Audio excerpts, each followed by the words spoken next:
check. I've always check, wanted to check, go on check. stage and get to do the check 1, 2. You know, Limp Bizkit style. No, check 1, 2. Sounds just like him. You actually do. Dan, I'm not gonna lie to you. There's one impression that I spent a lot of my time doing, and it would be Limp Bizkit. Hey, watch it! With Dan and Tony! Hey, watch it! With Dan and Tony! It's Hey, watch it, yeah! Welcome to Hate Watching with Dan and Tony. I happen to be Dan. And I happen to always be Tony. Oh, I'm so glad that you're always Tony. I appreciate that I have a consistent Tony. I don't have to deal with a lot of different Tonys each week. Now, listen, there's two things in life that you can control. It's your attitude and your effort. I'm going to show up every time, and I'm going to give you 110%, Dan Goodsell. But if Tony Shalhoub calls, you're out. Yeah, listen, if you get Monk, I'll gladly back off. Are you kidding me? So on this show, we watch a movie before the show, and then during the show, we talk about the movie. That's a pretty good way to say what happens on this show. It's a great summation, and I feel like people are ready to go. They're like, I get it, and let's move on. More importantly, we try and find a terrible movie so that we can. It doesn't always rip it to work. pieces. Let me just preface that. Oh, Jesus Christ. So this one was suggested by a fan. It is a Disney movie from 1994 that promotes pedophilia. Among other things. That's just one of the things that it promotes. It's called Blank Check. Oh, classic. Hour and Just 33 classic. minutes, starring Brian Boitano. Who's that? I don't know. Brian Boitano's that's a South Park joke. Okay. Is Brian Boitano like an Olympic swimmer, and they did like a whole bunch of jokes like about somebody I know, and I was like, well, I don't think he's in this movie, but I know that name. it? Brian Bonesaw? What is this kid's name? Bonesaw is ready. That's a Spider-Man quote. Well, what is this kid's name? I don't know this guy. Oh, you don't know who this kid is? I figured you'd know him. He was Brian Bonzal. Oh, I don't know if I'm saying that right. He wasn't in anything that we know about? No, he did like a couple of things, but he didn't have a great go of it. Oh, okay. Well, Yeah. The kids save the bonds, the government saving bonds that they gave you for making this movie. Amen. So this is one of these movies that Tony loved as a kid and as an adult, turns out. Spoiler alert, Dan, I had a great time rewatching this. This brought back a lot of great feelings in me. I can imagine. And that's because you have positive memories of this as a child. As a movie, this movie is beyond terrible. It's not that bad. I've seen worse movies. It makes less sense than 98% of movies we've ever watched, but it's entertaining. I was talking to my buddy Todd before the podcast. Of course. And I was talking about... Pre-pod Todd. That's what we'll call those conversations. Pre-pod Todd talk. Mm-hmm. And I was thinking about the movie Ferris Bueller's Day Off, which movie is basically a ripoff of Ferris Bueller's Day Off, right? Sure. But with tinier children. Ferris Bueller's Day Off, a very hard movie to pull off. Mm-hmm. Because it doesn't follow any sort of real movie structure, right? It's just Ferris Bueller having the best day ever.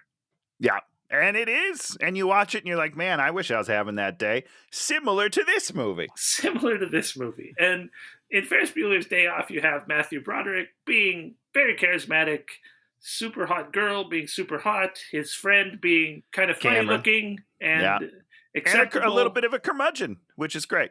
Bit of a curmudgeon. You have Jeffrey Jones before he went to jail for whatever terrible things he might have done. You have Ben Stein before he was angry about taking out Jemima off the syrup. Bueller. And you had do bum bum.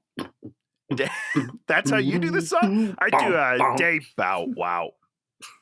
So yeah, there it is.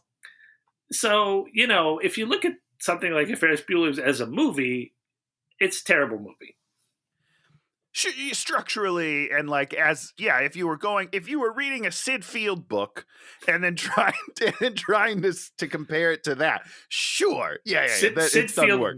Rolling over in his grave if he's dead. How dare they? But so this movie basically just sort of takes that sort of thing and adds a little bit of consequence, and maybe the kid goes through a little something. I don't think so. Naomi and I were trying to we're trying to figure out what his lesson that he learned was, and I don't know that he learned one. No. I mean, he says at the end, he's like, I've got everything I need right here. But his family's still a bunch of dicks. So he really doesn't have everything he needs. So I don't know what lesson he learned. And maybe that's part of my problem. I didn't learn a lesson from it. At least at the end of Weird Science, they have hot girlfriends. Exactly. And it's like, look what we figured out. Great job, us. High five. This movie goes back to his 2 abusive brothers, his dad that doesn't pay attention to him, and his absentee mother. I don't know. Well, the dad does say, maybe I pushed you too hard. Or you think he's going to change, Dan? He's a 50-year-old man. We don't change. It's too late for us. No change. So, I mean, structurally, this movie's pretty terrible. Yeah. Tony likes this movie because the ghost of Tony is sort of disassociating from his body and floating back into 9-year-old Tony and thinking about how he watched this movie. And Tony's like, that is how I will live my life. And it'll be incredible. And guess what? It's pretty much how I live my life, Dan. We don't need to talk about it too much, but I learned a lot from this movie, and I did not learn whatever the final lesson was, which I assume is something like money won't buy you happiness. I don't know. So wait a second. So you're saying that the lesson you learned from this movie is money buys you happiness. Buy all the cool shit you want. Look how fun it is. That's the lesson I learned. And now in your life, that's what you do. You actually have the ability to do that, and then you sit in a house full of stuff that you've bought, and it brings you a warm pleasure that fills up the void in your life. A huge amount of joy. It makes up for everything. Well, let me tell you, as a person who is actually 50, you're going to get to 50, and that's going to end. I don't believe you, Dan. I will fight the good fight until the very end. I'll tell you that right now. Blank check. This is a good one. So we start off. Any other pre-game before we get into the game? The only thing I'm going to say is this movie came at a weird time in my life, which is we're almost at tax day. I don't know if I'm allowed to share my tax information, but we're almost at tax day, and I did a TurboTax tax calculator just to see how I was doing based on my W-2s, and it turns out that I'm going to owe about $24,000 on tax day. And I was like, I have not been living like I need to save $24,000 for this. So I'm like, oh no, I've only got $300 left in my account. Party's over. I felt for this kid at the end of this movie. I was like, oh shit. Well, this kid just spent somebody else's money. He doesn't have to pay anybody any of this money. I'm basically spending my wife's money. You know what I mean? Like she needs it to live, and I'm just spending it. So this movie it hit home. I had a weird existential crisis last night, and I still didn't learn a lesson. You still didn't come away. You still think that everything that happens in this movie, okay, keep living great. Like that. Things are going to work out. Thumbs up. I need a cool driver friend. I need a hot older girlfriend. I mean, shit looks great in this movie. So we cut right into the titles. Guy running in the rain on the train tracks. Going to the town of... Is this the same opening as The Fugitive? Like, I feel like this is like the same scene where he's like running through the rain. I don't know. Doesn't matter. Could be. Doesn't matter. Right into the town of Hillsdale. Isn't that the Back to the Future town? So, now I don't know. What do you mean you don't know? I don't know. It sounds... I don't think so. Hold on. Let's look up Back to the Future town. So this guy's running to the Back to the Future town. He gets to this garage. Hill Valley. Oh, Hill Valley. Totally different. Okay, well that's good. That would have been really weird. Uses a blowtorch, opens a panel that has a hinge on it. Yeah, why don't and pulls out a briefcase full of money. And it's Miguel Ferrer as the bad guy. He kisses who the I money. love. He's great. He's great. Yeah, he's great, and he sells this part as much as you could sell this part in a movie like this. There's he's doing his best, and I just good for him. Good for him for showing up to work and just being like, I'm gonna do the work. This is a terrible script, and I know that, but I'm gonna do the work, and I love that. I respect it. He plays a terrible guy that got out of prison, broke out of prison, was freed from prison. Why he's running in the rain? Slightly unclear. It's unclear. There's certainly no. Wait, are they? Now, are the FBI people? Are they waiting for him to come back here? It doesn't seem like they're waiting for him, but they do seem to know that there's some sort of money laundering happening at the bank. Okay, so they don't even have a picture of him. No, they don't know who he is at all. I don't understand, but he went to jail for something. Maybe he talks about it like he went away. I don't know. So he's got his money. So here we meet this stupid kid who's 11 years old, ostensibly. Seems very small for 11, but I don't know.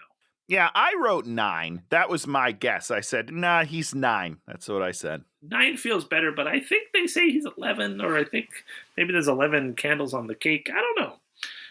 He's talking to his fish. And then here come the brothers. The dad has decided that his bedroom is now the other brother's second office. Yeah. I don't know if they each have individual rooms. I don't think we ever established that. They do. It says it. Because the kid's speech is, since they both have their own rooms, it seems unfair that I have to share my room with them as well. That doesn't make any sense, Dad. And the kid's right. They're moving in multiple computers, right? Yeah, I don't know. They're setting up like a whole hub, but they never tell me what the business is. They just say, "For your business." That's like the running theme from the dad. And they kind of make it like this is actually a thing. It's not now you can try to start a business, but they have a business. Yes, they're mid-business, as far as I can tell. Like they have operating costs and they are doing well. I don't know. So they're expanding. It makes you feel like something is going on, which is never paid off. It's never paid off, and also then they go to work for Macintosh. So I'm super confused, Dan. So maybe their business failed in the 3 days that this movie occurs. That would have been a good storyline. Their business fails as his takes off. It would have been good. Do you want to talk about the charisma of the two brothers? Are you under the impression that they had charisma? No, I was never under that impression. They're not good. One of them reminds me of the guy from Al Bundy's show, the son from that. And I was he's like a worse version of him. What's crazy is, in the titles, there was somebody's name who was similar to David Faustino. And I read the name and I was like, I thought it was David Faustino's name, even though it was just sort of similar. And then you saw the kid. I thought Butch, the little redheaded kid, was David Faustino. Oh, interesting. I literally asked my wife, I was like, Shannon, is David Faustino a redhead? And she's like, no, he has brown hair. And I'm like, yeah, he's definitely a brunette. Yeah, that's correct. So then I looked it up on the internets, and it's some other guy. It's some other idiot. Other random role. Yeah. That doesn't anything.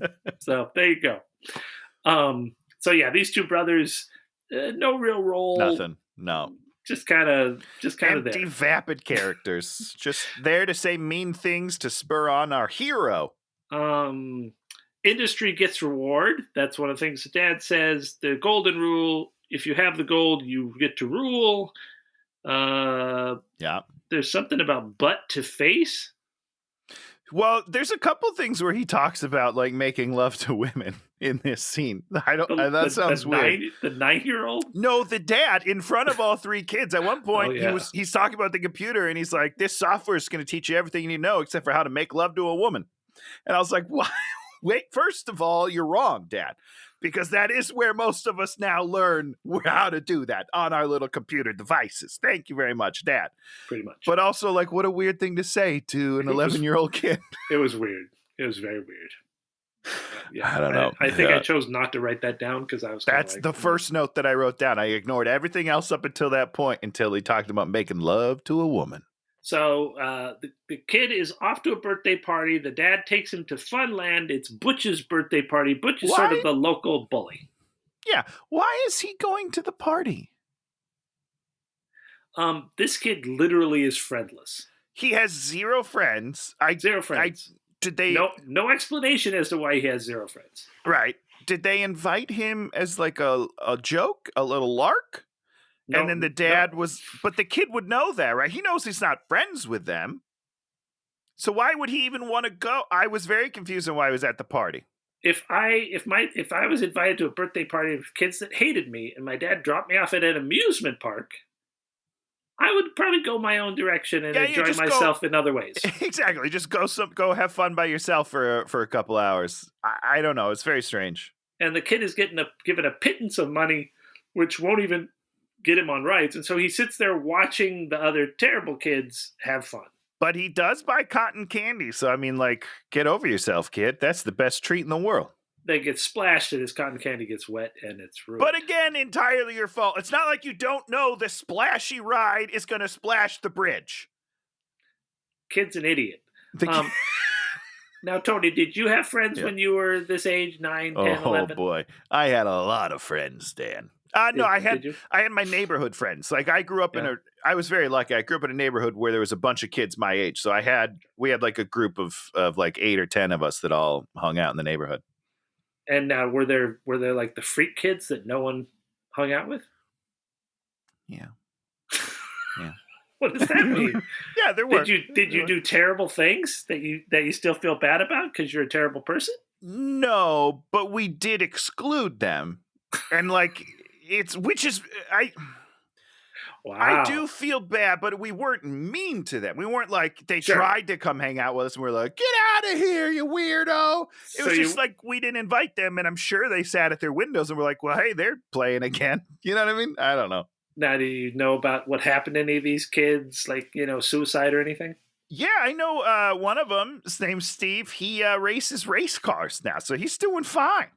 Oh, okay. So the humiliation and shame of the ostracization. It probably propelled him to greatness. Yeah. The loneliness made him, focus in on actually getting a useful skill, race car driving. See? And look at me. I'm a waste. I'm a waste of space. You lucked out, buddy. Yeah. That's what I'll say to him if I ever meet him again. I was very popular as a small child. Pretty popular. As a small child. And then as it went along, I had less and less friends, but I had a core group of friends. Yeah, you kind of weed out and you get tighter with the few. Yeah, I understand what you're saying. Yeah, I sort of transitioned into new friends in like junior high and then followed those people to high school and then, sort of remained friends with them. Yeah, that sounds about right. Then I got rid of all those friends and then made friends with new young people like you, Tony. And so soon I will have to jettison you away and find newer, younger people. Yeah, I'm definitely getting a little old for you, Dan. Once I hit that 40, I think I'm done. I think I'm out. I cut them at 40. I like to keep the friends young. You got to keep like, me young. Late 20s at most, Yes, that is true. But then again, I always used to like hang out with like the older women at all my jobs. Yeah, Dan, you did. Yeah, I did. Yeah, you did. Yeah, Dan. He's poor. Has to ride the ostrich on the merry-go-round. Yeah. So my question for you, Dan, is: are they saying that he could only afford that specific seat, or was just the fact that he's on the merry-go-round the problem? Let's talk about the merry-go-round. Okay, yeah, let's talk about it. Okay, I love it. When you were a kid, we grew up at South Coast Plaza, big merry-go-round. We would ride it occasionally. It wasn't a big thing. There wasn't the brass ring to reach for, none of that stuff. Yeah. I have the feeling I gravitated towards the weird creatures. Yeah. I was a horse guy through and through. Oh, you were a horse guy. You were a standard Tony. I was a fucking stallion. Vanilla Tony. Vanilla? What are you talking about? I'm on one of the most majestic animals in the kingdom, okay? Oh, man. See, I'd be like, ostrich, please. Oh, bench, please. You know. I get the bench because the bench is the only comfortable seat on the entire ride. Like, I don't really want to be riding anything, if I'm being honest. So if I can sit, I'm good. Merry-go-round, not actually enjoyable. You don't go on the merry-go-round and then get off it and say 10 more times, please. You go on the merry-go-round and you're true. like, well, I did a thing. I went around and around for a little bit. Yeah, but here's my thing: is that's the most spinny I can get. So for me, it was pretty wild. Pretty wild. Okay. Then he gets wet, and like an idiot.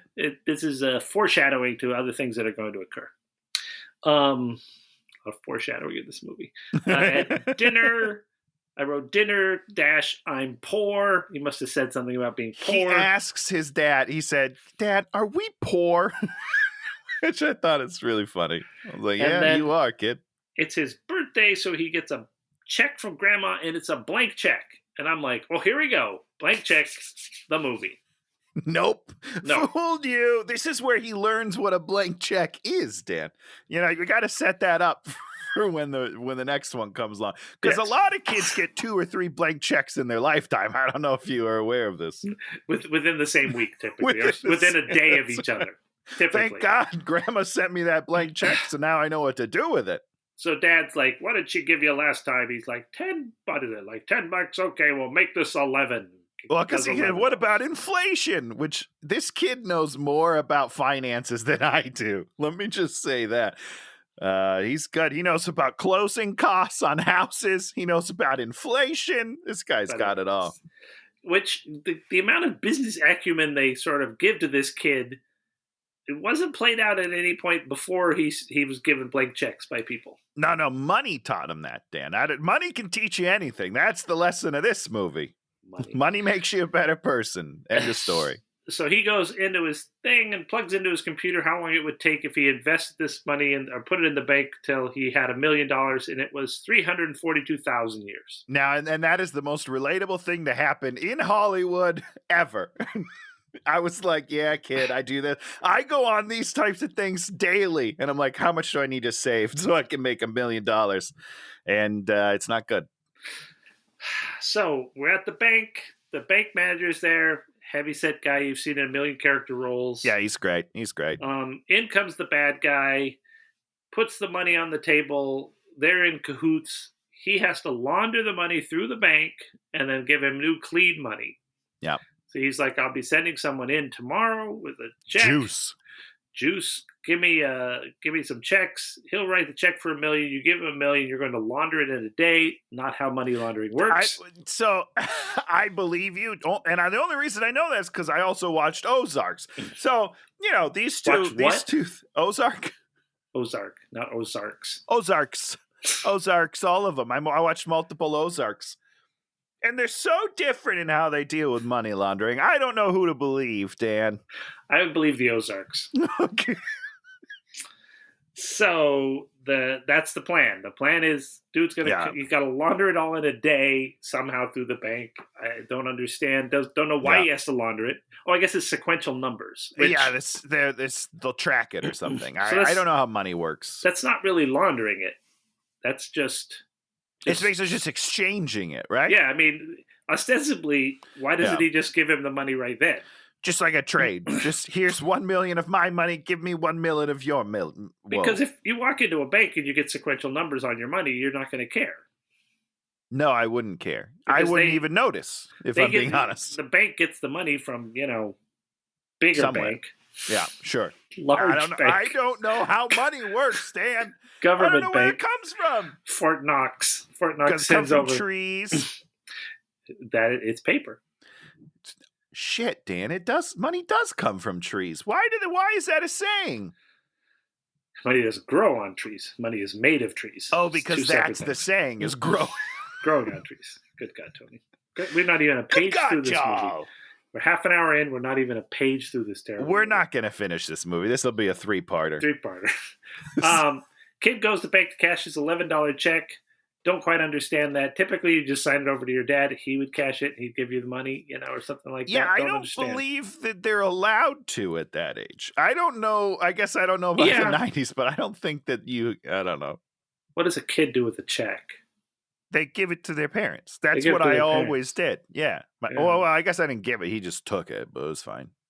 Yeah. Huh. Okay. I don't know. So he's going in there to do it. Before he goes in, there's a flyer on the outside of the bank with Shay's photo on it, played by the beautiful Cara Duffy. He goes doesn't in make there. any sense. Why is there a flyer? Doesn't make any sense. She's just a teller at a bank. She doesn't need a flyer. And why does he need a flyer for her? He's gonna just walk in. Why do we have to see her face before he walks in there to see her face? You get a nice preview and you're like, oh, I hope we meet that. Yeah, no, we met her. Great. He walks in there. There she is. She looks down at him. This girl is thirsty for a 9-year-old. There is an immediate sexual chemistry between these two that is unreal. Amazing. This is the dream, Dan. So why do you hate girls with short hair? I don't hate girls with short hair. I hate Halle Berry with short hair. See, that doesn't make any sense. It doesn't. It makes sense because I don't like Halle Berry. Full stop. I don't think she's attractive. And then I don't know. I think short hair is harder to pull off, in my opinion. But it can be done. So talk about Karen Duffy. Karen Duffy. Well, listen. This is the beginning of a lot of problems for me in my life. What does that mean? Dan, they're selling me the dream. They're selling me everything that I'd ever want, which is I'm a child. I'm going to get arrested after this. The arrest goes the other way. It's the adult person so I'll get lusting someone after the else child, arrested. not the child lusting after the adult. Because here's, I walk in, I'm just discovering myself. I'm just learning about my body. I'm starting to, why am I getting all these erections? I don't know. And then this beautiful woman is just like gracing my presence. And it's like, I'll teach you. That's what I wanted all growing up. I never got it. It's bullshit. This movie's bullshit. Oh, so this movie made you a promise. That was not this movie made me a lot of promises that I have continued to strive for my entire adult life, and I have found none of it.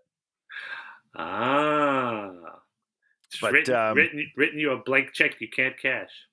Which I believe is all blank checks. I don't know how it works, but I don't think that this would work. Let me just say that if I filled out a check for $1 million, I think they would ask the person whose check it was, hey, is this real? Yeah, I mean, the one thing about this movie is they sort of set up these. But we'll get to the blank check. Okay, let's get back to the hot older woman seducing a child. So she says, you got to have $200 to open a bank account, and then she sends him away and doesn't even cash the $11 check.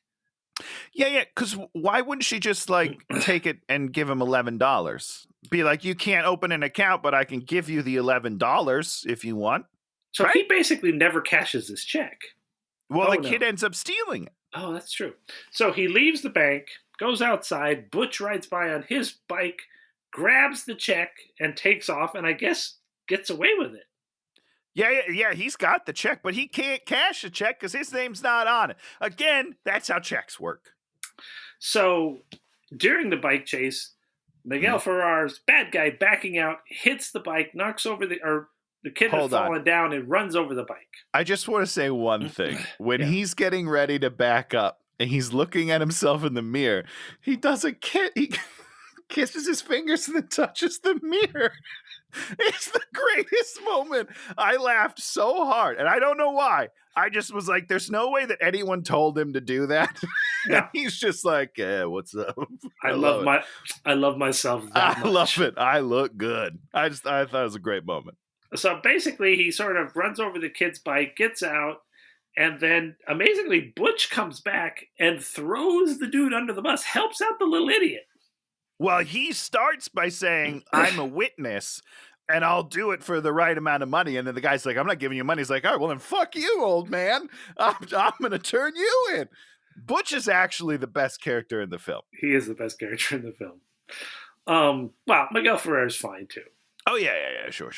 And Tone Loc's going to come in shortly, and Tone Loc's great. God, I love Tone Loc. I fucking love him. Wasted in this movie. Yeah. So he's like, and he doesn't know what to do. He doesn't know how much to give the kid, so he gives the kid a blank check. So now the kid. Almost on accident. So what happens is he's gonna fill out the check. For whatever reason, he signs it first. Nobody ever does that. That's not how you fill out a check. You never sign it first. That's crazy. But he signs his name, and then the police come, and he's like, you know what? Just give this to your dad. He'll know what to do with it. Yeah, gives him a blank check. Stupid. You never. Stupid. You would never sign the check before you fill anything out. You would never do that, Dan. Would you do that? But that's the premise of the stupid movie. No, I understand that. Well, so you're saying this movie now has become unbelievable. This is the only part of the movie that's unbelievable, Dan. Okay? We would never do that. So basically, he has now a true blank check, goes home, his parents vibe him out over the bike. I guess he doesn't even tell them about the blank check.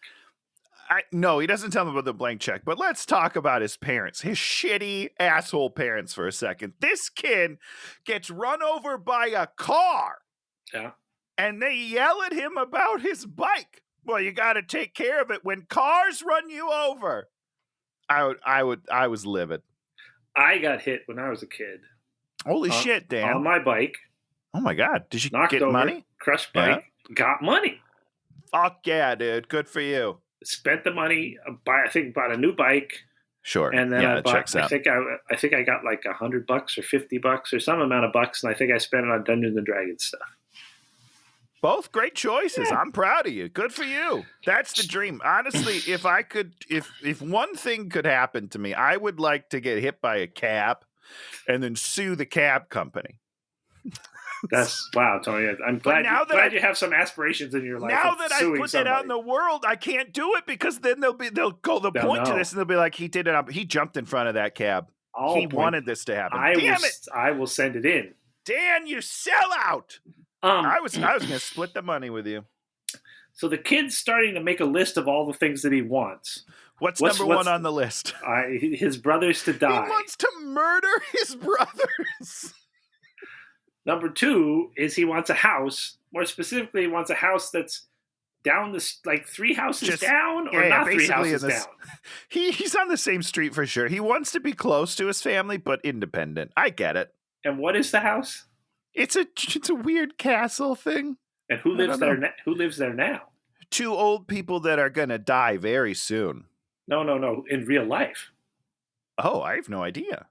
Is this a real house? It's a real house in Texas. This whole movie was shot in Texas, of all places. No, it said Indiana. That's where they said they're from. No, this is Texas. They shot this all in Texas. Robert Rodriguez lives in that house. What? Do you think he only paid $150,000 for it? They paid $300,000 in the movie, but eventually, the first offer was $150,000. I wonder if houses in 19.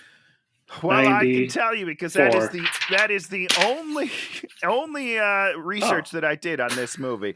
Okay, good. That's good. So I'm intrigued.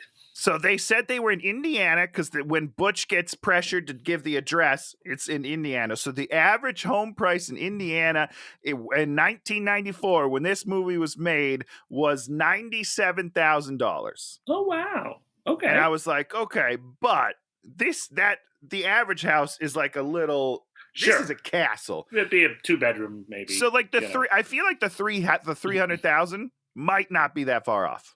I mean, it's a castle, but it is in Texas, so it's not beyond. It's not absurd. But the original offer of 150, that is absurd. Which they turned down. They were reluctant. That's true. They were like, I don't think so. But then he was talking about how they're going to die. I don't know. It's pretty dark stuff. So the first thing, kill his brothers, wants a house, and then he gets grounded by his parents. Tony, let's talk about you getting grounded. I didn't get grounded, Dan. You never got grounded? I was grounded. The only time I remember being grounded was one time, and it lasted like 2 days, and then my mom was like, don't worry about it, essentially. Wow. See, I thought there were going to be these great Tony grounded stories about you climbing out windows and making like fake airplanes and launching yourself to go to a party. Climbing out windows I did do, but not because I was grounded, just because we had curfew. Now, those are different things. You had curfew. We had a 10 o'clock curfew, and I very rarely adhered to that. Now, did your parents know that you were not adhering to the curfew? Yeah, of course they knew. They're not stupid. That's, at the time, I thought I was being very sneaky because I was we had a 3-story house, right? We had 2 floors and then a basement. And my room was actually in the basement. I had an incredible room. It was huge. I had like an entertainment center and then a bedroom area, and I separated them by bookshelves. It was dope. But I had my own windows, and so I would just sneak out my window all the time. And I thought for sure nobody knew. But one day, my dad sat me down and he's like, hey, what time did you get in last night? And I was like, oh, yeah, it was like 10:15. I'm really sorry. I was a little bit late and you guys were already in bed. Yada. And he's like, the alarm system tells me what time the windows are open. And I was like, what? He's like, yeah, it tells me. I know what time you came home. And then I just like broke down and I told him everything. And he's like, did you cry? Oh yeah, I cried. And I was like, I'm sorry. I was out till like 2:30 and I don't know. I was just doing this and this and this. And after I was done, he goes, alarm systems don't say those sort of things. You're an idiot. And then he sent me downstairs and I was like, what the fuck is going on here? He rocked your entire world. He lied to me and it worked. Now, what were you doing till 2:30 in the morning? We just used to hang out at the park. We used to play night games. Do you ever play Kick the Can? No. You ever play, I wonder if that's after your time. Basically, I know that from like the Twilight Zone. Like these old people play it to stop being old. People. Yeah, actually, it's an Is it called really Kick old? the Can. Old folks God. home, they get the can. When they kick the can, they become kids again.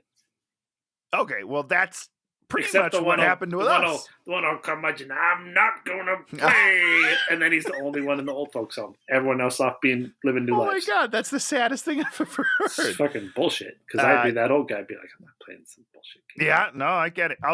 So we played Kick the Can and we played Jailhouse Rock. That's a good one too. That's basically tag, except for like people get to hide. The people that are the taggers get to hide.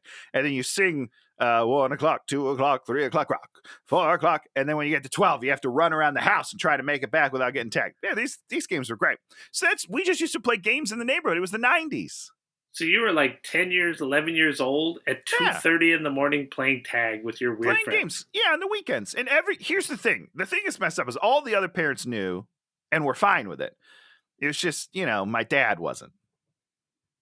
Whatever. Well, he must have been fine with it because it never ended. Yeah. So, I mean, when I say fine with it, he was the only guy that was like, oh, you have a curfew. You know what I mean? Everyone else was like, yeah, you're in. Wait a second. So all these other kids on school nights were allowed to be out till 2:30 in the morning.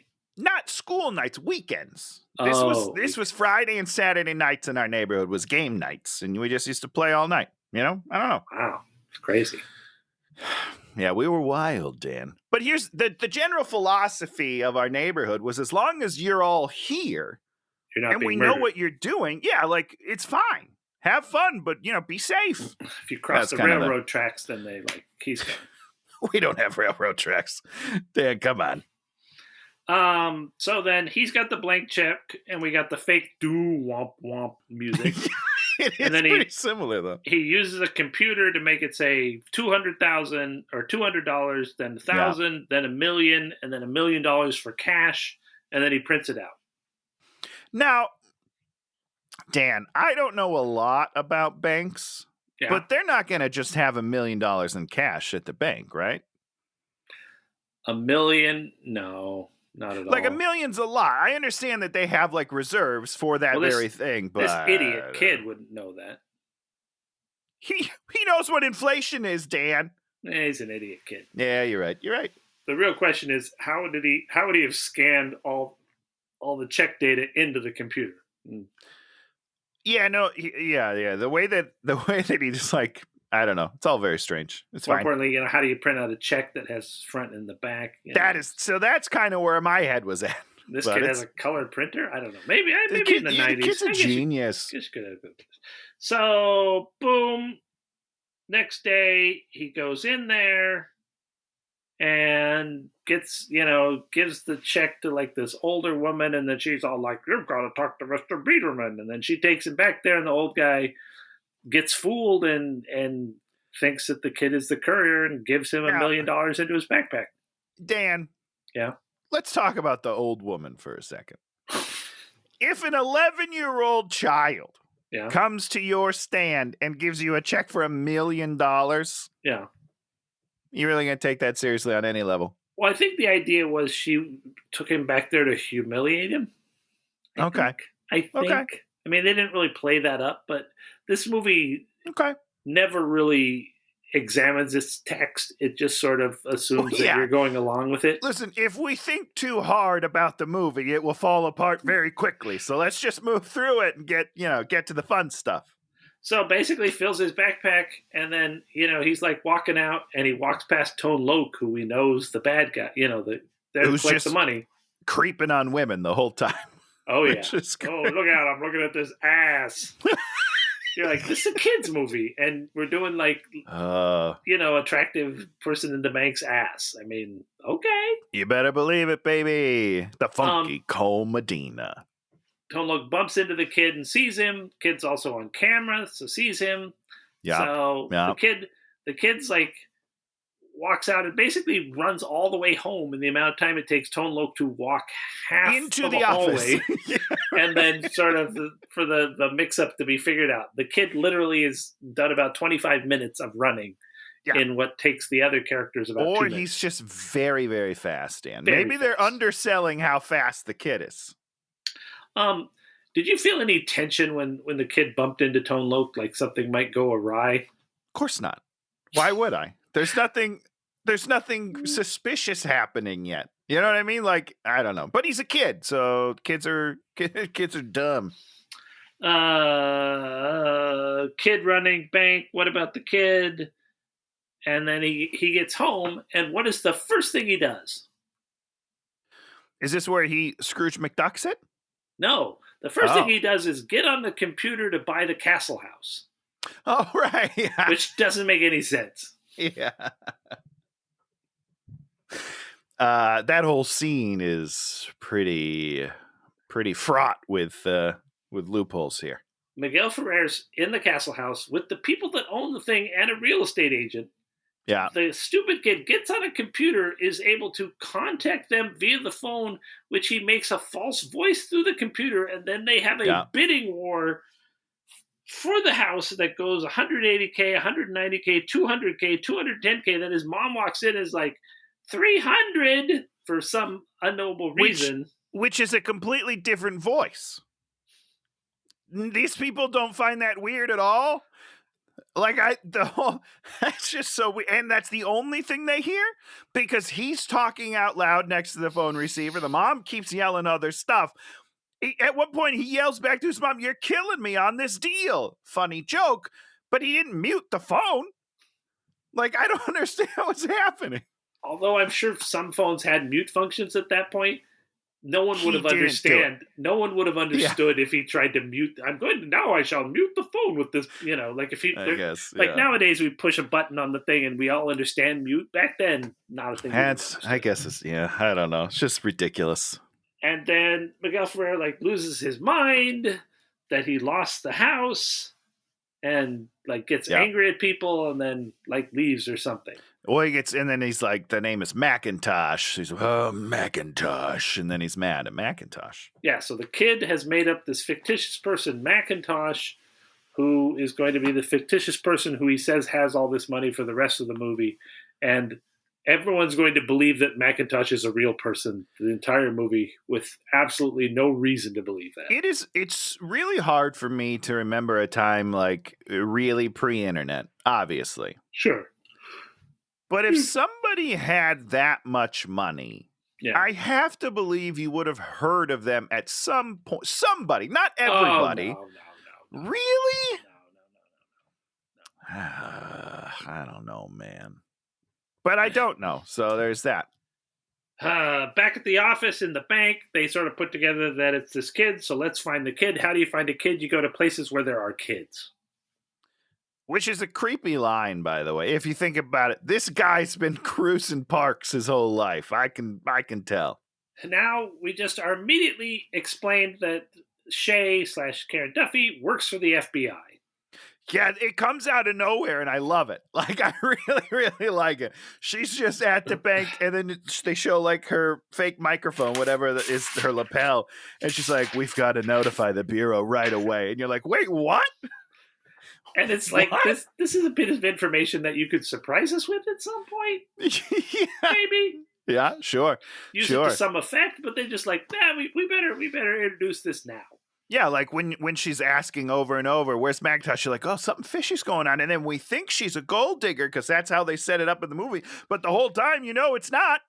She works for the Bureau. Wow, that would have added some actual tension to this useless movie. Sure, yeah. What a treat that would have been. But it's a kid's movie, Dan. Kids need things spelled out for them. The parents leave. The kid escapes. Oh, the parents go on a vacation or something for a day? Yeah, they have to go to a conference? Yeah, they're sneaking out to get some. Like, let's be honest, they're staying at a hotel so they can hook up. So he escapes. Don't know why he has to escape since, is there even a babysitter there? It's his brothers are watching him. Oh. So I'm sure that they are not very nice when they watch him. We don't get to see that interaction at all, but that's just my assumption. And there he has ordered a limo to take him 3 houses down the block. Yeah, just like I would. I like to do that just in my own neighborhood sometimes. I'm just like, just drive me around the block, sir. And he's like, whatever you want. And the limo driver says, hop in. And he, like a frog, he hops in.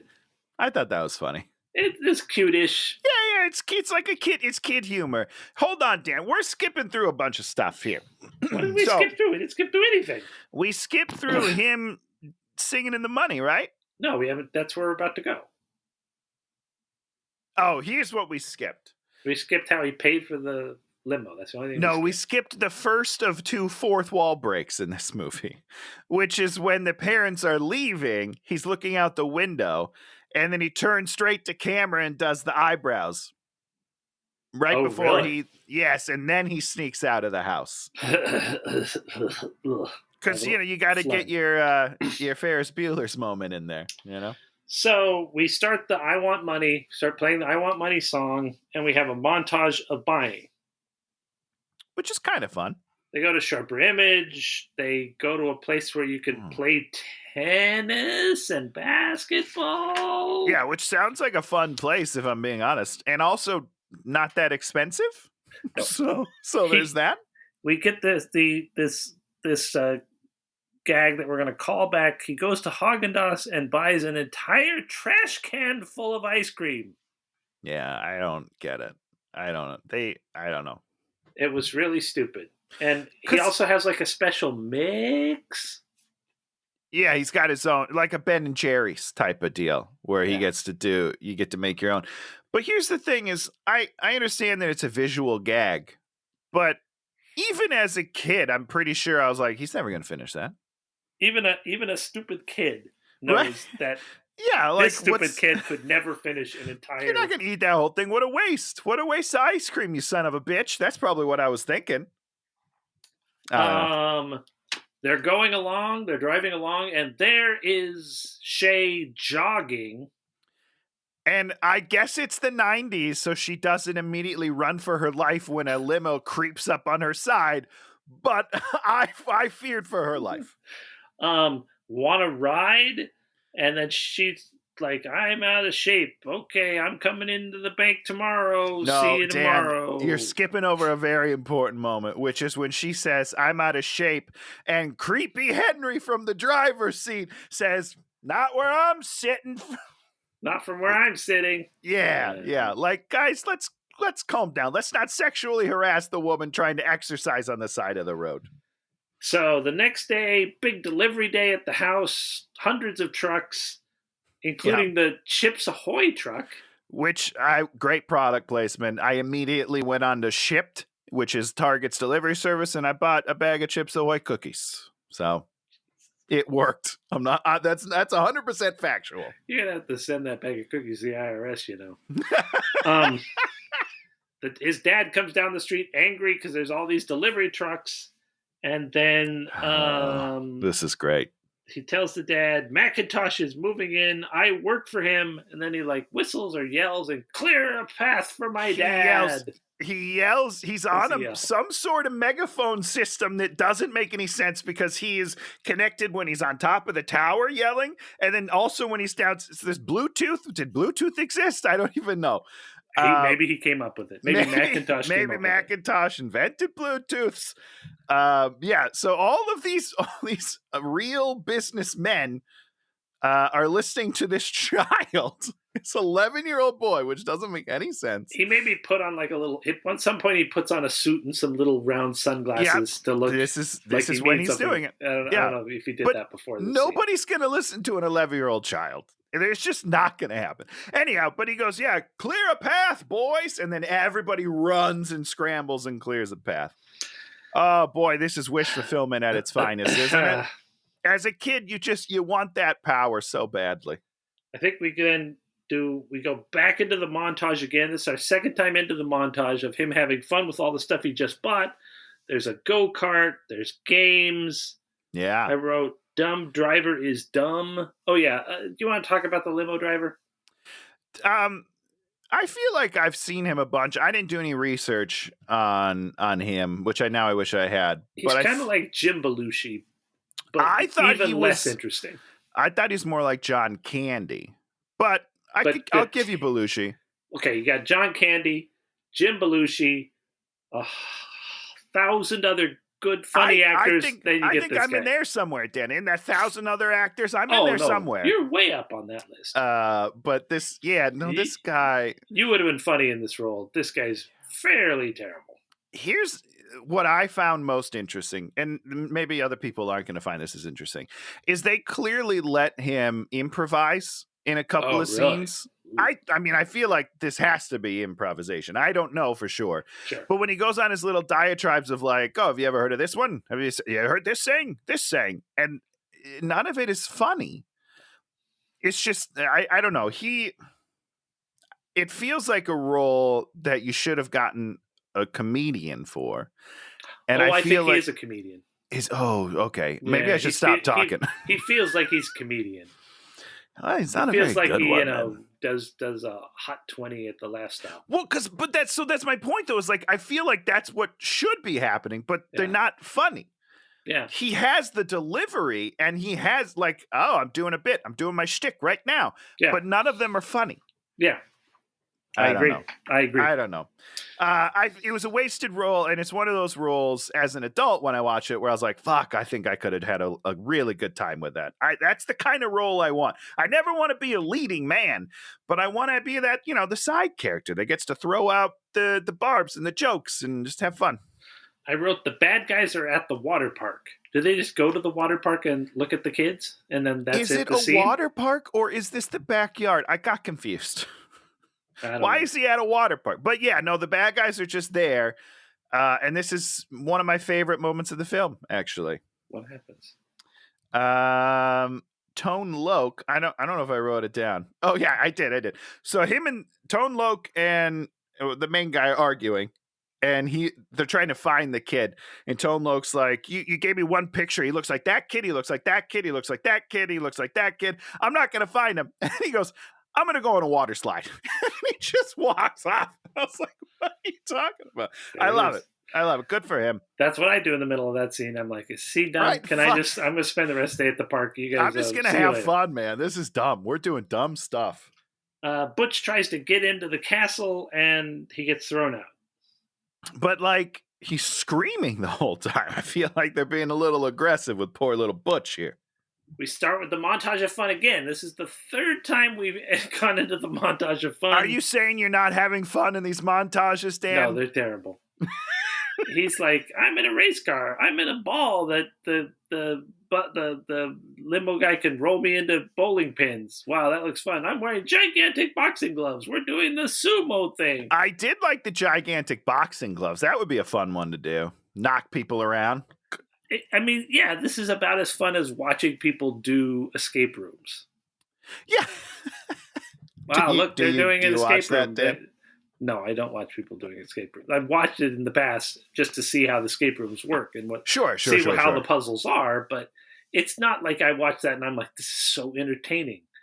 I mean, it's it's YouTube people, so they're all like, there's like this classification of YouTube people like that do escape rooms that are all like, I'm being consciously wacky. No, I'm being weird. And people watch that, Dan. That's the problem. Is people watch it. Have you tried to watch any of these people that play Dungeons and Dragons? Oh no, I have not. I mean, I've watched like Critical Role, but I don't know if that counts. Yeah. I assume you mean more. Oh, yeah, that counts, isn't it? Aren't they playing Dungeons and Dragons? Yeah, they are, but they're a little more professional with it. You know what I mean? Like they're not super goofy. I don't think. I mean, they're goofy. I don't know. Listen. I don't watch it all that often. I'll just say that. I hate you. But hold on, Dan. Let me talk to you about something right now. Like, I was home for Christmas, and my mother watches these shitty YouTubes, which are like people going out into the woods and chasing ghosts, essentially. You mean like ghost hunter shows? Sort of, but they're so amateurish that I refuse to call it a ghost hunter show. It's just people going in the woods and be like, oh, did you hear that? Oh, did you hear that? It's lower rent than ghost hunter shows, which is literally the lowest rent thing to produce.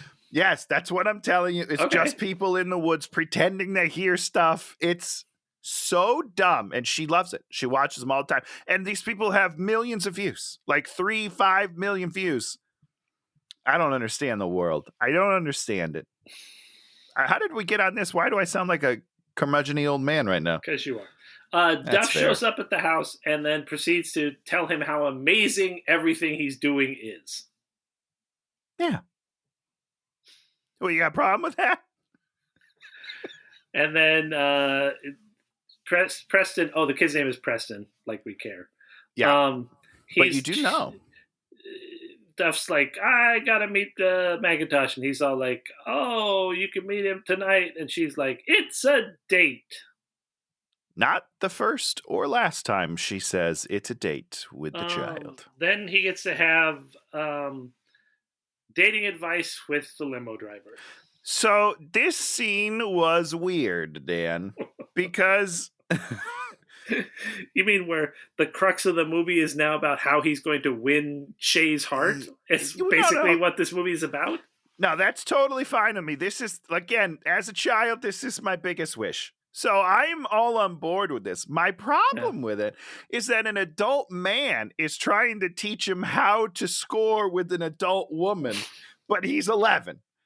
It's not... That part's weird to me. I understand the desire of the child, for sure. Totally get that. Sure. I understand the desire of the woman because that's what I wish I had.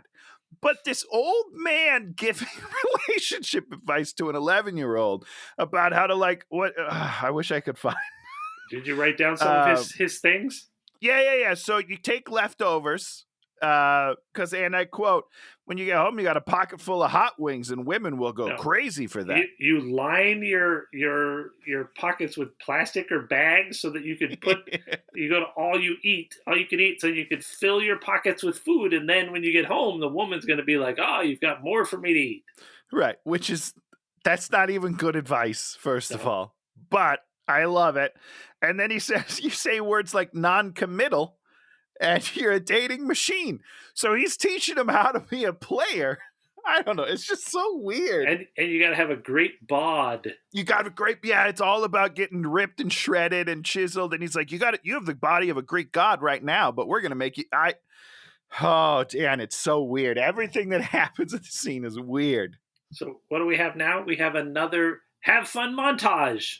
This is what you can't get enough. You can't get enough montages in this movie. Ooh.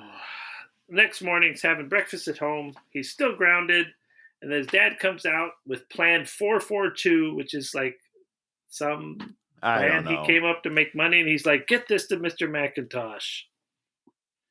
And the kid is basically like, yeah, I'll get it to him. And because the dad was like, you're grounded. You can't go anywhere. And he was like, Dad, I got a meeting tonight. It's for work. He's like, you can't do it. And then the kid was like, I was going to tell him about your 442 plan, which doesn't make any sense. So the kid brings coaches it out of him. Okay. Yeah. And then the dad is so excited that in the end he says, hey, do you want the car keys? And then what does the kid say? What is his exit line? I don't know what his exit line is, This but is he like says, maybe the best line in the whole stupid movie. "Oh shit, I can't drive. I'm a kid." Something like that. Later, toads. Oh, hold on. Don't get. Yes, no, that is actually really nice, except for he then walks directly into the lens, but they don't cut away soon enough, so he takes 3 steps and stops in front of the lens. Did you not notice this? You have to cut 2 frames before he stops, so it looks like he's walking through the lens, guys.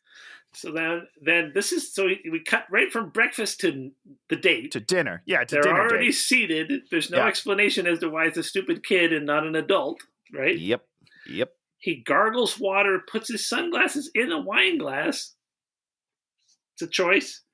He gives her a heart jewel, Yeah. which she can't accept, but he says it's a business gift. And then does she actually accept it? Because she's wearing it at the end of the She's movie. wearing it later. Yeah, so she definitely takes this gift. Which, by the way, I think, is a business gift even legal? That sounds like bribery. No such thing as a business gift. Yeah, okay. Of jewelry. No Business such gift. thing as a business gift. Yeah, it's, oh boy. Yeah. Then he pulls out his 3x5 cards and he starts to ask her questions about who she's dated in the past, who's the And she's shortest guy, answering them. and the youngest guy, and the tallest guy. It's like so weird. And then he what's weirder is she's answering them, Dan. Yes. She like at one point she points out, she's like, these are very personal questions, very sexually. She says it like, I'm really enjoying it. Oh boy, look at this cutie monster. Baby, don't come to visit the program. Boy. You come to visit the program. Yeah, you're so sweet. She's a good girl. She sits her on the couch with me. I wish I had a friend with me. Just me and my loneliness. Yeah, so she's like totally yeah, she's into it. Puts up with all of his weird bullshit. And then he like just sort of falls over. Yeah, he just falls backwards. Brings the whole food down on him, and so instead they go to get burgers. Yep. Do you like burgers? She's like, I love burgers. Give me a burger. And that's how I felt. Where do they talk about where they go to get burgers and how that scene plays out? I don't think they got burgers anywhere, Dan. They just had burgers and they're in a park. Well, burgers appear for them to eat. That's what I'm saying. There's not like a burger place that they go to. They're in a park, no burger joint around, and they've got burgers and fries. And I don't know how that works out. What happens next, Tony? Oh, Dan. What happens next is illegal, I think, in 49 states. So he basically brings her over to these holes in the concrete. Now, if you look around, there's water being sprayed everywhere. And she's like, what is this? It's clearly a fountain. Let me just say that. But this fountain is very powerful, and it starts shooting water up. So then they start getting flirty and very wet and giggly and running around and touching each other and having a good time. Is her skirt blown up at times where we can see her underwear? I mean, her skirt's up. She's soaking wet, like it's probably see-through underneath. Oh, no, she's wearing something very specific. Well, maybe underneath, but you know, the dress. Oh yeah, no, the black. It's you can't see through that. See through amazing. But when that shit pops up, which it does on 3 or 4 occasions, there, I'm telling you, man, there's some dirty stuff here, and she is having a great time with it. She is loving. She's yelling his name. She's, oh, Preston! Some dirty shit, man. It's awesome. You do a terrible Karen. What are you talking about, Preston? She clings to him, and then boom, the bad guys are there because this is the place they thought to continue to look for children in the middle of the night. Which doesn't make any sense because this isn't a place that children go, Dan. They said that's what they were doing. They're looking at places children go. This is not one of those places. And so they run. The bad guys get splashed and fall down. Wait, hold on. First of all, before that, when they finish running through the things, people are around clapping for them. Do you remember that? There's literally people standing around the park. Their weird sexualized performance. Yes, people do. People do cheer for their weird sexualized performance. Attaboy, kid, you're getting it. Well done, sir. So then the bad guys show up. They run to the car. The bad guys are running, and then the fountain goes off, and it somehow blows them into a tumble. Yeah. That doesn't make any sense. These people just ran through it for 8 minutes, and they were fine. One of them's a tiny child. Ridiculous. But you know what? Miguel plays it as straight as he can, and he gets up. He's like, "They got away again," and I was like, "Good for you selling it, man." They did. They actually sell the fall down. Yeah. So you're like, okay, this is cartoon violence or whatever, and so they're in the car. She thanks him for like this incredible evening. She says, she's like, "I haven't had that much fun since I was a kid. I loved it. I had so much fun." Is that better? Did I get better at her? It's not worse. Preston! No, don't ever do that. You think back on Big. Big had a similar sort of thing going on, and they carefully danced around it because they acknowledged it was weird. And it's somehow less weird because he's at least in an adult body in that movie. You know what I mean? Like you can understand why she might be attracted to him because he's fun, but in an adult body. This is a tiny child, and she is totally she wants it. She is thirsty. She's 31 at the time, I believe, is how old she was. She's younger than me at this point? Fuck, I'm old. Yeah. Damn it, dude. I'm having a party. I was just like, how are we going to keep this movie going? Well, we're going to have a party. I just like that line, like in my soul, it's like the bad movie line. And I just was like so not surprised by it. And it caused me so much pain. I hated it so much. Wait, what? Why are you so mad? Because it's just like, okay, what are we going to, it's kind of like in From Justin to Kelly, okay, how do we get to the next scene? Oh, we're throwing another party on the beach. Oh, wait, next scene. Oh, we're throwing another. It's just like, okay, come on. At least they made it that person's job in that movie. At least it kind of makes sense that he's always throwing another party to invite you to. This movie, it's not his job. I don't know how to tell you that. Like, what are we gonna do in the next one? Oh, we're gonna do a party. Like, great. We're gonna do a party. And he says goodnight. He drops her off. She would be dying. She would be freezing. She would have pneumonia. We'd never see her again. She's soaking wet. Never a towel. Never Butler standing there. I mean, I keep thinking he's the Butler because I've been rewatching Glow, and he has a Butler in that. Sure. That show's so good. Rewatched the first two seasons, finishing the third season. Third season, not as good as the first two seasons, but still good. What are you going to do? Have the limo driver standing there with a towel. She towels off her hair. I feel better about it. I can buy it, but she's fucking soaking wet. Yeah, no, she's dripping head to toe. Nobody cares, and we just throw her on the side of the street. Sidewalk.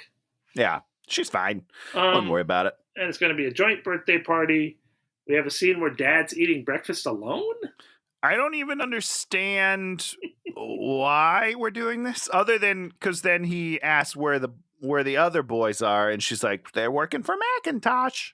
The boys are working for Macintosh. He humiliates them a bit, and then the party planners show up. Do you want to talk about Debbie Allen's performance? I beg you to not make me talk about her. It is the worst thing I have ever fucking seen in my life. I will unequivally state it is the worst performance in any movie that we have done. We've done 100%. Why is she doing that accent? First of all, because she can't do it. Number one, if somebody came to my set that I'm directing, wait, we sat through all the different Avatar, like, I'm from Brooklyn. I'm a Native American. Yeah, I'm a from fish. Space. I'm a fish. This is how you doing? I'm a fish avatar. Let's go. I'm a fish over here. What's the matter for you? I'm the whale. This is how we whales talk because we're from Brooklyn. Yeah. Swim around all day. What are you gonna do? No, I don't. If that came out one line, I swear to God, just one fucking line, I would have been like, no. You gotta stop. Just talk normal. Talk normal. You can't do that. Jeff Bridges won in the Seventh Son. I do the You're just like, what is this? I don't understand. It's not human. No, she sounds like a shitty robot, right? like a 90s era, like this is what we think robots will be like. It's just fuck, man. I hated her so much. I wanted her off the screen immediately. And the thing about it is, this movie, you could blame a lot of things on a lot of people, and you just like, you blame that on her. That's on her. That was a choice that she made, fully knowing what was happening. Yes. Oh, God. Yeah, no, she's fucking garbage. Is she good in other things? I don't know who she is. Do I? She's a dancer. I believe she was one of the teachers in Fame, in the Fame TV show, maybe the Fame movie also.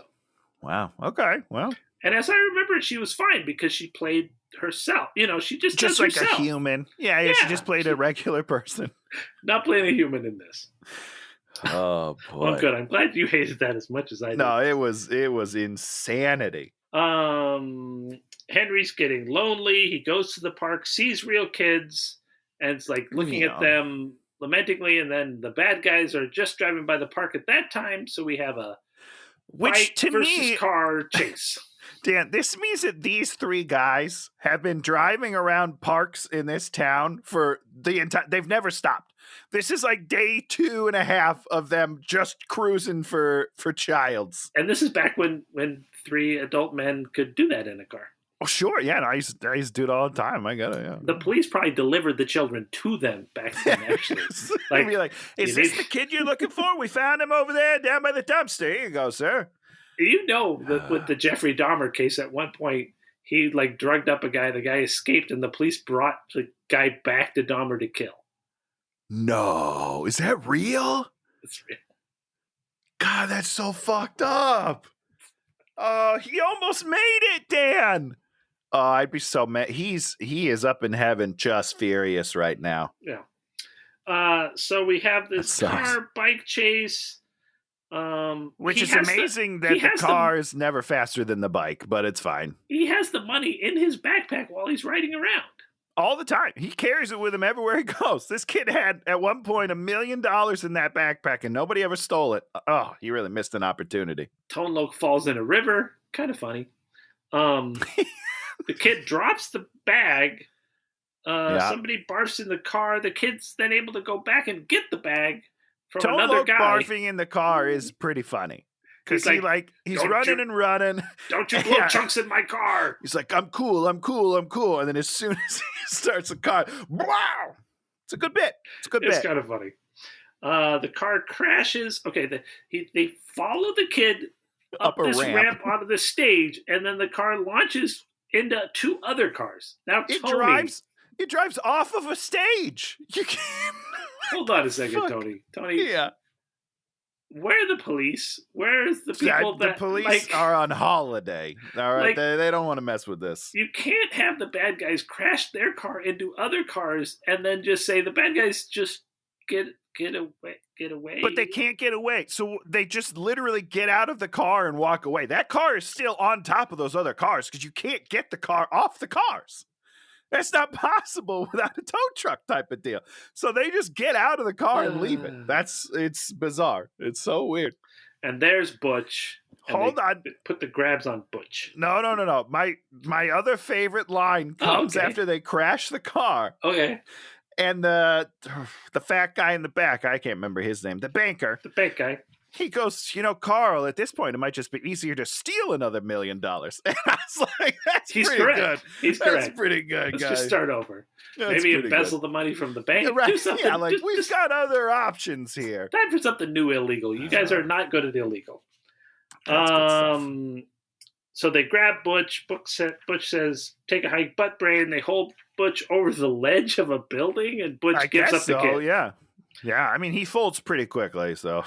The stupid brothers tell the stupid kid that Shay is a gold digger. Then we have which again would make more sense if we didn't already know her real motivation. Yeah. But yeah, that's just me. Fancy people begin to show up for the party. Then I don't want to talk about this, but the limo driver does a whole skin a cat bit. Yeah. Oof. Oh boy. Yeah. So he's like, You ever heard this is the one I was talking about. It was like, you ever heard of this one? You ever heard of that one? And he's just talking about idioms basically. And his second there's only one way to skin a cat. You skin it, right? And he's like, what's the other way? You put a hose up his butt and he blows up so big that he skins himself. What does that mean? I don't understand. How does that make it into the movie? Oh, because they don't have enough stuff for this movie, so they'll put anything in this movie. Which is why I think it has to be improv. Because if you hear that in improv, you might chuckle just because it's like, wow, what a weird thing to say. What a weird thing to say. But if I think for even a second that somebody wrote that somebody took the time to put that on a page, and then through the many rewrites and other people reading the script, everyone was like, let's keep that one in. That's a good one. I'll lose my mind, Dan. I will lose my mind right now if that's what happened. They kept the whole Avatar script in there. Avatar 2, sorry. So all these people showing up sort of push him out of his own fantasy. How do I still have another page and a half? I don't know, because I'm pretty much out of notes now. Shay believes the kid. He tells some lie about Mr. McIntosh, I guess. Yeah. He goes to the office. He's looking at he gets the bill from Debbie Allen again, and then he adds up all the numbers, and it seems like he's just down $300, but he also seems like he's down the entire $100,000 bill for the party, right?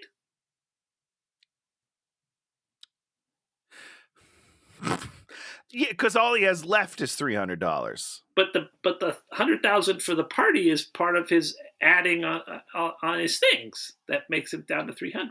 You are right about that. That you're right. The way that the thing works, it would add all that up and be like, you only have 300 left. It wouldn't say you can't do the last entry because you only have 300 prior to the entry that's already above me in the equation. You're right. It doesn't make any sense. I got nothing.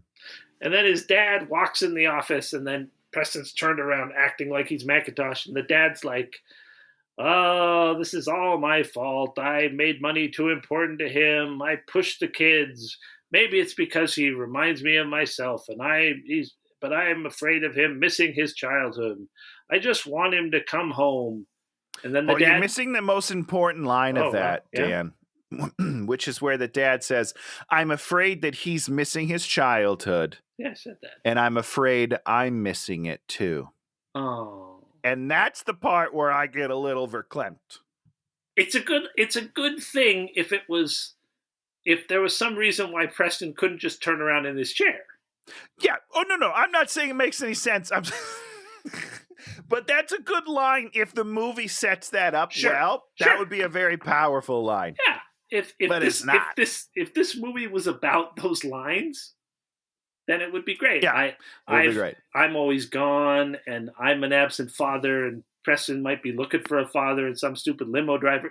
That's the premise. All of that? Okay. Yeah, all of that is great, Dan. That's a heart-wrencher right there. Yeah. Not this movie. And so then Preston waits a minute, then turns around, runs after his dad. His dad has disappeared. His dad ran out of this house. He sprinted as fast as he could back to his house, without a doubt. Back at the office, Shay's in danger now? Is she in danger? Is she in danger? No, I don't know. Maybe I don't know that. Maybe I thought that's what was going to happen. I wrote it down. Okay. The bad guys now attack his house, which is 3 doors down. Yeah. They knock in the door. They bust down the door. Nobody's there. Not only is nobody there, but let's talk about just for a second this scene for whatever reason. Yeah. So they knock down the door, and low angle, they're sort of booming. Yeah. We see the door. Very dramatic. The camera's just on the ground because someone forgot their tripod, and they're like, just put it on the ground for now. Don't worry about it. They bust down the door, and fog. Some sort of fog machine is stuck on high because fog just billows into this house, and there's no fog outside. We've been outside the whole night. There's no fog. 3 doors down at the party. No fog. Down. It's like the movie The Mist all of a sudden. That's just fucking coming in hardcore. They start shooting their children, to save them from the monsters. I fucking hate the end of that movie. Oh my God. You know why you hate the end of that movie? Because it's one of the most intense endings for a movie ever. Because they just fuck the characters over. They fucked the characters over so hard. And Steven didn't do that. The short story does not end that way. That's care. why I Don't care. Oh, you son of a bitch. It's so much. It ends hopeful. Stephen King's story ends hopeful, and this movie is like, hopeful. Fuck you, buddy. Well, oh, God, it's brutal. It is hopeful because the mist went away and the world's going to go back to normal. I don't care about all those other people, Dan. I'm saving the one person. I'm saving my kid. He puts a bullet in his fucking kid's head, man. Yeah. Oh, by the way, spoilers for the movie The Mist, by the way. It's a great ending. Great ending of the movie. Oh, Just a great it's too ending. much. It is too much for me. You know, it takes balls for a director to choose that ending. It really does, and I do not like it. I am not happy with him as a person. And you know what the director would say? He's like, my job is good. Done here. Yeah, like good. Yeah, great. I'm glad you feel that way. You feel, you're at the end of a horror movie. Now you feel like you're at the end of a horror movie. God, I hate that movie so much. I mean, in the way that it just fuck. I was digress because this movie's terrible. I was on something where they were like, if you could live in one horror movie franchise world, which one would you live in? You think about that. And people were like doing them all. One guy did the Jason X or Jason in Space, whatever that movie was, and had the two girls, fighting. I get it. I know my answer is Species, of course, though. Well, Dan, you asked. You asked me the question, I answered it. I would live in that in a heartbeat, and I'll tell you what, I'm procreating with an alien all day. I don't give a shit. Tony's taking the risk. One and done, but I'm doing that. If that is the way to go out. Okay. Dan, the other point I want okay. About the mist pours in, the shot of the camera on the ground. There's no lights on, and Tone Loc's final line of this scene is, I like what they done with the color of this place. He can't see. It's dark as shit, and there's fog everywhere. He doesn't know what color's on the wall. More importantly, like he knew what it was before. It's a good point. They're like, I'm really glad they repainted 6 months ago. This place looks great. So back at the thing, there's no money. The party is over. He goes on the microphone and shut it down. They shut the whole thing down. People are leaving. People are stealing the presents. Yeah, people just turn into thieves. Yeah, they brought presents and they're taking them all back. People are stealing like champagne glasses or something because the party planner's like, you can't take those. And then someone takes her extensions off of her head or something like that. And I was like, what is going on? This scene's crazy. My favorite part was one of the presents you could see was not wrapped all the way around because they knew it was going to be on a present table. But when it gets stolen, you can see that it's only half wrapped. It's only half. Nice. Good job, production designers. Yeah, you are great job. You're half doing your jobs. And so everybody leaves, and the bad guys show up, and they're like, "Where's Macintosh?" And the kid's like, "Take me to the police." And they then he defeats them all. Well, yeah, if we want to just sum it up like that, sure. He defeats the banker by VR headsetting him to death. And all he did was put it on. All he did was put the VR headset on the guy, and he starts freaking out like he doesn't know what's happening. I don't know. You've got a device on your head, guys. Just take it off. It's not that hard. But he's flailing around, and then he ends up passing out, I guess. I don't know. Does something to Tone Loc, which I didn't write down, and then somehow gets I don't know what he does to Tone Loc. Miguel Ferrer in the red ball, and then pushes him. Well, let me tell you how he gets him into the red ball, because it makes a lot of sense. He jumps down from a tree on some sort of bungee device, says "Bonsai," kicks him. Miguel lands in the red ball. Somehow the kid unhooks himself from this bungee thing that saved him from a tree, runs over, kicks the thing shut before Miguel can stand back up, and then locks it. Stupid. This is a stupid movie. Knocks him into the pool with the car. Which, by the way, he's dead. He's dead. He's going to drown in that cage because the cage was locked. Cage breaks. There was a lock. I understand that they did that so he wouldn't be dead, but that cage was locked. The hinges rusted. Oh, so quickly. So quickly. And then the police show up, right? Miguel Ferrer comes out of the thing, is about to grab the kid, and then the police just show up. And then Miguel Ferrar's like, "Oh, that was the one thing I liked was the banker at a certain point says, this kid has set up everything. He's bought the house. Now you just take over and be Macintosh." Yeah, just take Nice. yeah. I liked Like it. it's already laid out. Someone just needs to fill that position, and it could be you. Yeah, so that was great. And then Miguel Ferrar's like, "I'm Macintosh," and then of course the FBI is looking for Macintosh because he's the one who's been passing the bad bills. I mean, I guess, but yeah, I guess, yeah. I was a little confused, if I'm being honest, but it's fine. Shay ushers the kid away. Dad shows up and pushes through all the police somehow magically. Yeah, they just let him right in. I mean, they say, "Hey, sir, you can't go in." He's like, "No, I'm going to go in." They're like, "Okay, cool." And Shay and him have a private moment. And she's Yes, like, "Call me in and 12 years. Call me in 5 years. Call me in 6 years." Yeah. And they end on 6 years. and on 6 years, but that's not 18. Even if he is 11, like I said, that's 17 They kiss on the lips. Which on the lips. Yahtzee. I have to say, the kiss was not as egregious because I read some stuff about it, and I thought the kiss was Okay. going to be more egregious. It was just kind of like a, just kind of like a, and I'm like, it wasn't. First of all, it was a little more than that because there was some intention behind it. Because the eyes, it's the eye stand. When she's coming in for it, you're like, "Oh shit, she's gonna kiss him. Oh shit, she's kissing him." That's how I felt. I don't know about you. I thought that the fountain part was a lot weirder than this. I'll tell you. I mean, listen, they're Because both great. this is a kiss. It's both great. They're both great moments in my life and the kid's life. So Great moments in it's fine. cinematic history. Listen, yeah.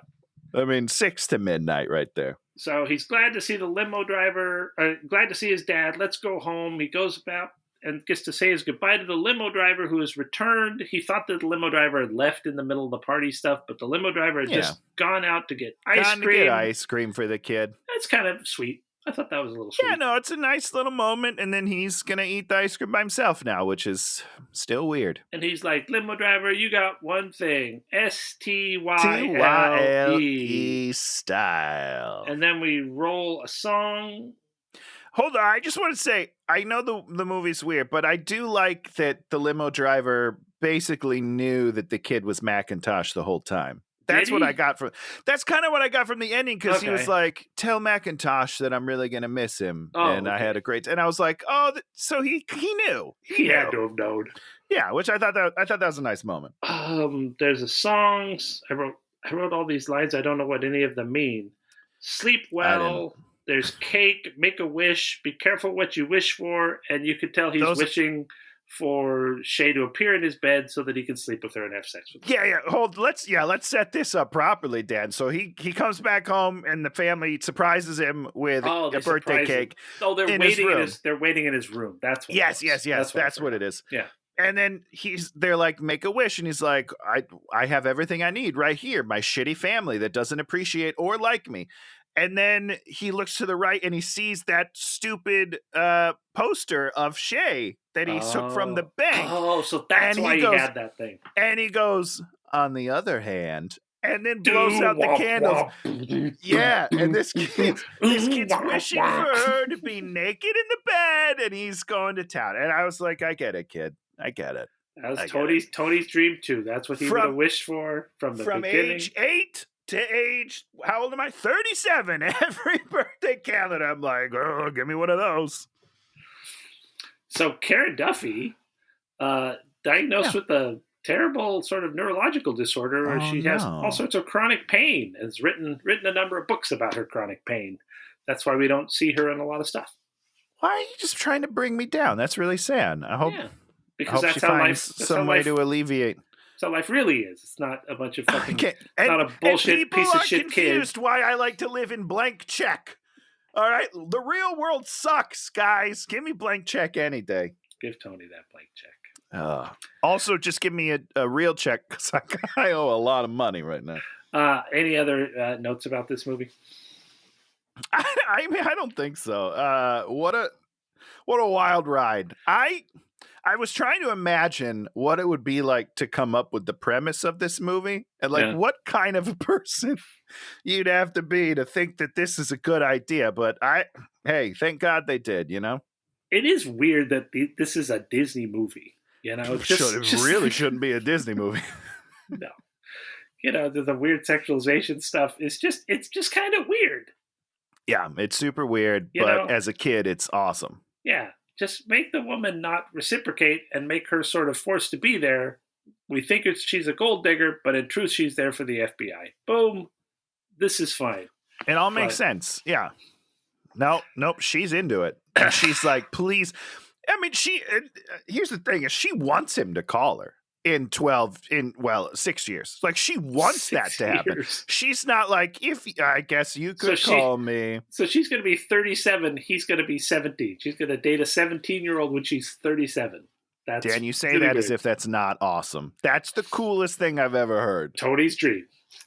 Which I can't do anymore because now I'm the 37-year-old, and it's not as cool the other way, which is interesting. How creepy do you think it would be if someone saw you hitting on a 17-year-old?